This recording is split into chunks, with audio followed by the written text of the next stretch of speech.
C'est un moment difficile, hein, parce que c'est vrai que les soignants, ils sont sur le front depuis le début.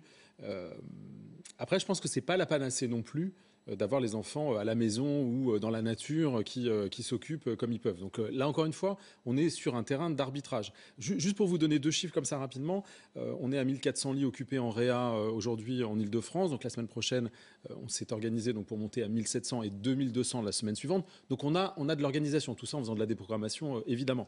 Mais je ne voudrais pas qu'on affole les foules non plus. D'accord, les choses sont organisées pour aller jusqu'à 2200. Quand on entend tous les soignants qui sont sur le terrain, l'affolement, il est là. Encore une fois, eux, ils gèrent au quotidien les équipes, la souffrance. Enfin, moi, je respecte énormément tout ça, mais il faut se donner déjà le temps de voir lundi les chiffres, effectivement, et le résultat de cette opération de confinement. Ça fait une semaine que ça a commencé. Oui, de confinement, c'est pas un confinement. Non, mais on savait qu'on aurait les résultats dimanche soir et lundi, qu'avant dimanche soir ou lundi, de toute façon, c'était très compliqué de voir l'effet des décisions. Vous avez une conviction, Didier Bécher ?